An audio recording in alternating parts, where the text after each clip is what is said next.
তো সুপ্রিয় দর্শক মণ্ডলী, দরকার এখন ভিউজ, তাই আমি জিজি চ্যানেলের পক্ষ থেকে মোহাম্মদ কবি, বুকের ভিতর ধা ধা, সামনে আবার এইচএসসি পরীক্ষা।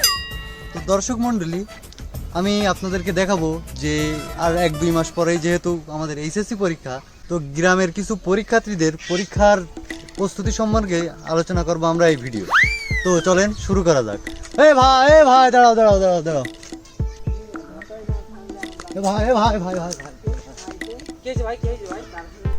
তা ভাই দেখি তো মনে হচ্ছে স্টুডেন্ট ভাব। তা ভাই কোনে কেতে কি কোন ক্লাসে পড়েন নাকি? ভাই কথা বলছেন বলেন, কোনো সমস্যা নেই, কিন্তু এই নোয়াল ফাল কি সরান। ভাই এটা তো নল না, আমি একটা সাংবাদিক না, এটা হচ্ছে মাইক্রোফোন। এই আপনার সাথে কিছু প্রশ্ন করছে, আপনি উত্তর দেবেন সেই জন্য। ও সেই কথা আগে বলবেন না ভাই, আমি এখন হচ্ছে এইচএসসি পরীক্ষার্থী। এই যে 2-2.5 মাস পরে যে আপনাদের যে এইচএসসি পরীক্ষা, তা তো কোচিং যেভাবে করছেন তাতে মনে হচ্ছে প্রস্তুতি তো ভালোই।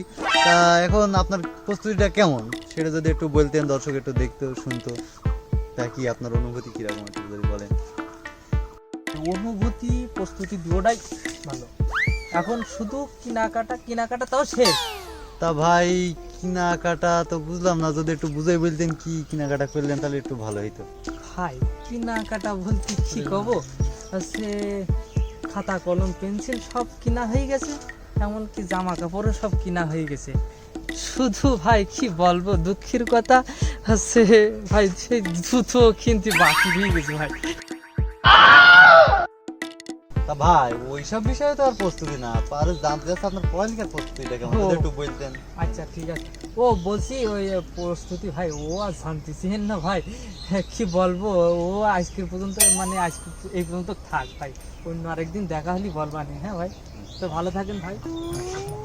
তো দর্শক মন্ডলী, আপনারা এখন দেখলেন যে ভাইয়ের পড়ালেখার যা গতি বা যা স্পিড, তাতে শেষ পর্যন্ত মোটরসাইকেল গ্যারেজ বা সাইকেল গ্যারেজ ছাড়া আমরা দেখতে পাচ্ছি না যে ভবিষ্যৎ কি আছে, অন্ধকার কি। তো যাই হোক, আমরা পরবর্তী আরেকজনের কাছে চলে যাই, দেখে তার প্রস্তুতি কেমন। বড় ভাই তুমি দাঁড়ান, কথা বড় ভাই, ঘাড়ে দেখছি ব্যাগটা, কোথাও গেলেন নাকি? হ্যাঁ কোচিং গেলাম। আপনার আবার কৃষির কোচিং তো মনে হচ্ছে, তো অনেক বড় কৃষির কোচিং। এখন আপনি তো কোচিং করে বেড়াবেন, এখন মানুষের টিউশনই করে বেড়াবেন, তো এখন কিসের কোচিং আপনি? না সামনে এসএসসি পরীক্ষা, তো এই এসএসসি পরীক্ষার জন্যই প্রস্তুতি নেওয়ার জন্যই। বড় ভাইয়ের কথাবার্তা আমার কাছে কিরম একটা লাগছে। তা বড় ভাই, তা আপনার মনে হচ্ছে কোনো ছোট ভাইটার জন্যই বইটাই কিনে নিচ্ছেন, তা আপনি কোচিং কিরম একটা দেখায় না, কি যদি একটু বলতেন যে কি বৃত্তান্ত, তাহলে একটু দর্শকরা জানতে পারতো আর কি। আপনার মতন একজন এরকম রাস্তায় দাঁড়িয়ে আমার সাথে তর্ক করছিল, তাই রাস্তায় ইট ছিল, ইট তুললে মাথায় মারিলাম, এদিকে সে ব্রেন আউট হয়ে গেল, তাই আমার পুলিশে ধরে নিয়ে গিয়ে 5 বছরের জেল দিল। 5 বছর পরে এই সাইড ডেসে তাই আবার এসে কোচিং দিলাম, পরীক্ষা দিতে হবে, তো পরীক্ষাটা দেওয়া হয়নি তাই। কার পাল্লায় পড়লাম ভাই, দেখছি বিশাল ডেঞ্জার আসছে, দেখি এর সাথে বেশি কথা বাড়েন যাবে না, 2-1 কথায় শেষ করে দিতে হবে। তা ভাই ওই তাহলে ভালো করে পড়াশোনা করেন, পরীক্ষা যেহেতু সামনে, পড়েন ভাই। আচ্ছা ঠিক আছে।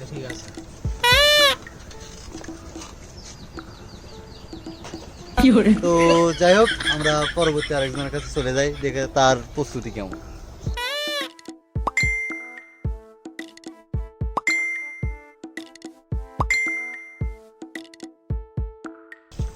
ভাই ডাক দেখছি স্টুডেন্ট পানা রাখছে, একটু গিয়ে দেখি, পাশে আবার ব্যাগও রয়েছে, এটা জিজ্ঞেস করে দেখি। তা ভাই কি করছেন ভাই? একটু গার্লফ্রেন্ডের সাথে চ্যাট করছিলাম। তা ভাই দেখি তো মনে হচ্ছে স্টুডেন্ট, তা কোন ক্লাসে পড়া হয় তা যদি একটু বলতেন। তা এইবারটা হচ্ছে এইচএসসি দেবো, এইচএসসি ব্যাচ। আপনার মতন লোকে আমরা খুঁজি ভাই। আপনার পরীক্ষার প্রস্তুতি, যে সামনে যে 2 মাস পরে যে পরীক্ষা, এই পরীক্ষার প্রস্তুতিটা কেমন যদি একটু দর্শকের সামনে উপস্থাপন করতেন, তাহলে দর্শক একটু শুনতো যে আপনার পরিস্থিতি। এটা ক্যামেরা ভাই, এটা ক্যামেরা। আচ্ছা ভাই, তাহলে একটু উপস্থাপন করেন। হ্যাঁ এদিকে আসে। লজ্জার কথা আর কি বলবো, এই পরীক্ষার প্রস্তুতি তো যেমন তেমন, টাকা গোছানোর প্রস্তুতিটা ভালোভাবে চলছে। কে ভাই, সামনে পরীক্ষা, আপনি পড়ার প্রস্তুতি পারবেন, টাকা গোছাচ্ছেন, যদি একটু বুঝিয়ে বুঝতেন তাহলে ভালো লিখতে, জানানোর মধ্যে একটু ভালো লিখতে। এর একটা কাহিনী আছে, কাহিনীটা হচ্ছে আমার এই যে গার্লফ্রেন্ড, আমার বাড়ির পাশের বাড়ি, এখন সেও এসএসসি পরীক্ষার্থী, এইচএসসি পরীক্ষার্থী। এখন আমি তো পাশ করার কোনো চান্স নেই, আমার কোনো চান্স নেই পাশ করার, হেও পাশ করবে না। এখন হ্যাঁ বাবা বলিছে যে হ্যাঁ যদি পরীক্ষায় ফেল করে তা হ্যাঁ একটা ভ্যানওয়ালার সাথে বিয়ে দেবে, সেই ভ্যান কেনার টাকা দিচ্ছে।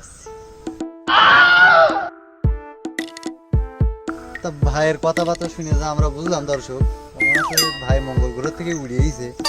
তা থাক ভাই, টাকা গুছাচ্ছেন গুছান ভাই, কিছু আর করার নেই। আপনার সংসার সুখের হোক, পড়াশোনা লাগবে না, সংসারটা সুখের হোক, আর কাজ বাজ করবেন, ঠিক আছে?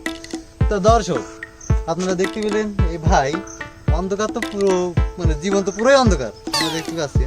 তা আজকের মতন এই পর্যন্তই, বেলা বেশি একটা নেই, বুঝতে পারছেন? তা পরের ভিডিও আবার দেখা হবে। আমি মোহাম্মদ কুদ্দুস আলী, জি চ্যানেল উগান্ডা।